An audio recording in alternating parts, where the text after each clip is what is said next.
Bienvenidos, bienvenidas a Aquí América, el espacio de France 24 dedicado a contar las historias de nuestro continente. Soy Martín Bustamante y hoy nos vamos a dedicar a una de las últimas contiendas electorales del año que va a vivir el continente. Hoy hablamos de Chile. Se termina el mandato del presidente de Chile, Gabriel Boric, quien llegó a la Casa de la Moneda como una de las consecuencias del estallido social que vivió el país andino en 2019. 4 años después, los sondeos indican que un político de extrema derecha o de centro derecha podría sucederlo. Por eso, para comprender cómo se llegó a esta situación, hablamos con un especialista. Pero el partido aún hay que jugarlo y todavía no está firmado el resultado. Para contrarrestar el sentido de las encuestas, la comunista y ex ministra de Trabajo, Janet Jara, se prepara para llegar a un balotaje frente a al menos 3 candidatos derechistas que no ahorran cuestionamientos entre ellos. Un conflicto que lo vamos a abordar con nuestro corresponsal en Santiago, Alberto Peña. ¿Cuáles son los temas que le preocupan a los chilenos? Bueno, narcotráfico, seguridad y migración aparecen en el tope de la lista. Por eso, junto a Dacil Lanza, vamos a analizar la transformación de una región que parecía tener otras prioridades. Un derrotero que encuentra puntos en común con el resto de la región andina. La metamorfosis de las preferencias políticas de los chilenos resulta asombrosa. En pocos años pasaron de cuestionar el modelo económico y social heredado de la dictadura de Augusto Pinochet a dejar las puertas abiertas para el arribo de dirigentes que justamente reivindican al dictador. ¿Qué pasó en el medio? Bueno, nosotros se lo preguntamos a Gonzalo Winter, que es diputado nacional y ex candidato presidencial por el Frente Amplio. Han pasado cosas que ya no están en el ámbito del análisis electoral, sino más bien sociológico. El mismo estallido produjo una reacción muy grande entre dos formas de la derecha de entenderlo. Uno que intentó entender desde una manera capitalista cómo podía mejorar la sociedad para que esto no volviera a ocurrir, y otro que fue pura reacción nomás y que vio al estallido social como un enemigo, y esa fuerza se levantó y también ganó mucho pie dentro de las derechas. Luego, después de un momento de mucha lucha y politización por parte del país, que significó mucho esfuerzo físico de lo que significa creer que las cosas pueden ser mejor y que los problemas del país pueden ser colectivos y por lo tanto sus soluciones, vino la pandemia. Recordemos que el estallido social es en octubre del año 19 y ya estábamos recluidos en marzo del 20. Durante el estallido viene la reclusión definitiva.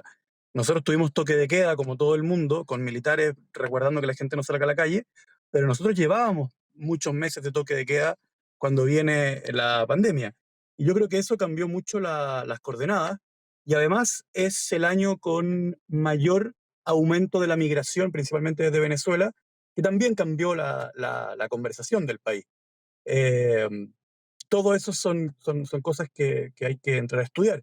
La izquierda quizá tuvo un exceso de énfasis en su discurso en la justicia, lo justo o injusto, ya sea social, de género, de clase, ambiental, y, y efectivamente el problema de la seguridad, de la delincuencia, em, presionaba a la sociedad en su piel de una manera tan fuerte que la derecha supo muy bien agitar indolentemente ese dolor, ese miedo que es muy íntimo, ¿no?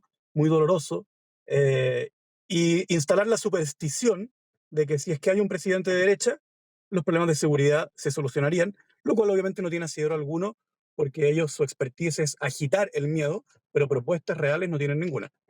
Escuchábamos la palabra de Gonzalo Winter, que es referente del espacio político del presidente Gabriel Boric. El diputado también nos explicó en qué quedaron las demandas del estallido social de 2019. Queda, sí hay que dar un dato intermedio, que es que cuando el presidente Boric gana las elecciones, eh, a las izquierdas no les fue bien en la elección parlamentaria. De hecho, la elección inmediatamente después del estallido social, la derecha aumenta su posición en el Congreso Nacional. Y ese es un dato que a veces me he dado cuenta que desde afuera no se tiene. O sea, el estallido social tuvo una reacción muy, muy, muy, muy grande de parte de ciertos sectores de la sociedad, y la forma en que un sector del estallidismo, que yo llamaría, que fueron movimientos políticos que surgieron al calor del estallido, que no tienen antecedentes antes del estallido y que no tuvieron continuidad después del estallido, que fueron los que un poco condujeron al sentimiento del estallido meses después y que terminaron siendo muy rechazados por la sociedad, que a mi juicio no tuvieron una lectura de izquierda, sino más bien una lectura enamorada de la herramienta de movilización y que tuvieron una postura de vanguardia, inclusive académica, por decirlo de alguna forma. Y luego de que esos movimientos desaparecieron, porque fueron rechazados por la sociedad, lo que quedó fue la izquierda, como siempre.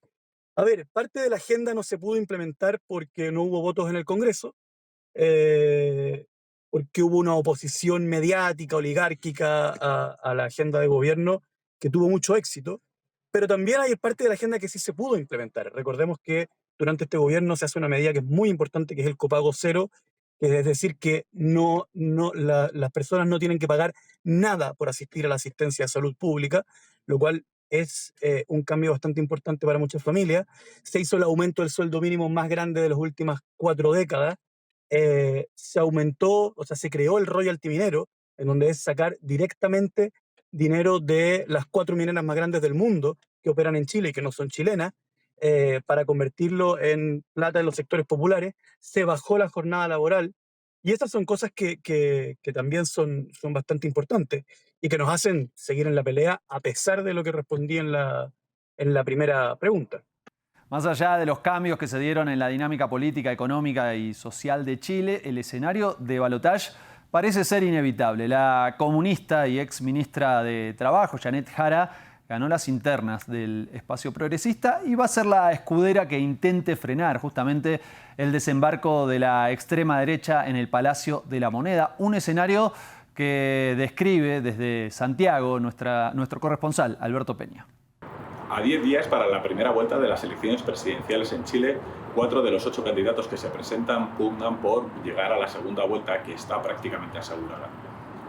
De los 4 candidatos con posibilidades de suceder al actual mandatario Gabriel Boric, la favorita es la comunista Janet Jara. Ella fue ministra de Trabajo en la actual administración y engloba en su campaña todo el arco político de la izquierda. Por lo tanto, lo que está por ver es quién va a acompañar a Jara en la segunda vuelta programada para el 14 de diciembre. De los 3 candidatos restantes, los 3 pertenecen a la derecha, por lo que la primera vuelta electoral se antoja como una especie de primarias dentro de la oposición. El favorito de esos 3 es el ultraderechista José Antonio Cast, quien se presenta por segunda vez a unos comicios presidenciales tras perder los anteriores con el actual mandatario. Cast propone mano dura contra el crimen organizado, el narcotráfico y la migración irregular y apunta, abro comillas, a devolver la dignidad a Chile tras el fracaso de la actual administración. También está Evelyn Matei, la representante de la derecha tradicional. Ella es una política de carrera, ha sido senadora, diputada, alcaldesa e incluso ministra durante la primera administración del fallecido presidente Sebastián Piñera. Su discurso en materia de seguridad y migración no dista mucho del de Cast, pero en su campaña destacan la intención de Matei de llevar a Chile a una senda del crecimiento en torno al 4% previo a la pandemia. A la derecha de Cast y de Matei aparece el candidato libertario y ultraconservador Johannes Kaiser, quien destaca por sus polémicas declaraciones, sobre todo en materia internacional, como el apoyo al intervencionismo de Estados Unidos en Venezuela, la idea de enviar a los líderes del crimen organizado que sean detenidos en Chile a cárceles salvadoreñas o la salida de Chile de la Corte Interamericana de Derechos Humanos. En cualquier caso, sea quien acompañe a Jara en la segunda vuelta presidencial, lo que está claro es que estos 3 candidatos deben sumar fuerzas si quieren ganar a la candidata comunista. Y de esa suma de fuerzas, el resultado parece ser el próximo presidente de Chile. Una de las posibles explicaciones sobre esta metamorfosis que estamos contando en la política chilena tiene un anclaje en el fuerte aumento de la presencia del narcotráfico y la consecuente modificación de los indicadores de seguridad ciudadana. Por eso, Daciel Lanza investigó qué pasó en el país andino con la llegada del crimen organizado. Cierre total de las fronteras de Chile, vallas de drones e indultos a exmilitares. La inédita oferta de candidatos de derecha en las presidenciales de Chile permea la agenda de los candidatos con sus propuestas de seguridad. José Antonio Cast, referente ultra que perdió en 2021 contra Gabriel Boric, propone cárceles antimafia a la italiana e intimó a migrantes a salir del país. Nosotros vamos a cerrar las fronteras en todos aquellos lugares donde haya pasos irregulares. Los vamos a cerrar de manera física, como vieron ahí ustedes, con obstáculos físicos, sea zanjas, camellones, rejas. Lo vamos a cerrar de manera tecnológica. Pero Kast, que se perfila para pasar a un eventual balotaje en el que podría enfrentar a la oficialista Janet Jara, es acusado desde las filas de otro candidato ultra, Johannes Kaiser, de moderar sus posiciones. La derecha tibia, claro, que quiere dialogar y conversar con todo el mundo, y sabemos que hay cierto lado político con el cual no se puede dialogar.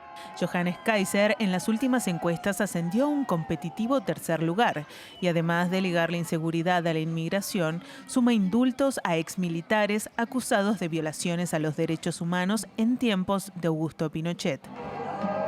De cerrar un capítulo como corresponde de lo que ha sido la persecución hacia nuestros uniformados, que ha sido en parte completamente alejada de lo que es la normativa legal.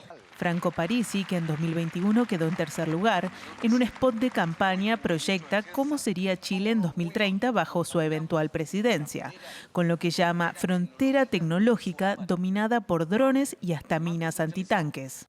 Estas propuestas parecen leer un sentimiento expuesto por los sondeos. El 87,7% de las personas percibe un aumento de la delincuencia y en 56,6% se ubica la percepción de exposición frente al delito, el porcentaje más alto entre 2015 y 2024.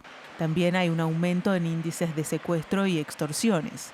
Aún así, algunos indicadores presentan mejorías. Durante el primer semestre de 2024, en 11 de 16 regiones bajaron los homicidios, disminuyendo un 13,8% en comparación con el mismo periodo de 2023.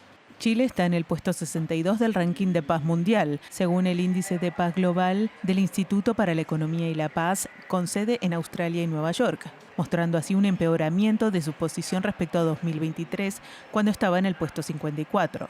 Sin embargo, la misma medición indica que Chile sigue estando entre los 4 países más seguros de América Latina. Nos vamos a despedir, como no podría ser de otra manera, con música chilena. Los dejamos con el último estreno de Mon Laferte, Femme Fatale, que ya lo estamos poniendo ahora al aire. Con mis labios, un poema letal. Este programa lo hicimos junto a Daciel Lanza, James Martínez, Alberto Peña y Andrés Doncel. Agradecemos, como siempre, a nuestro enorme equipo técnico. Nosotros nos encontramos en el próximo episodio de Aquí América con más historias de nuestro continente.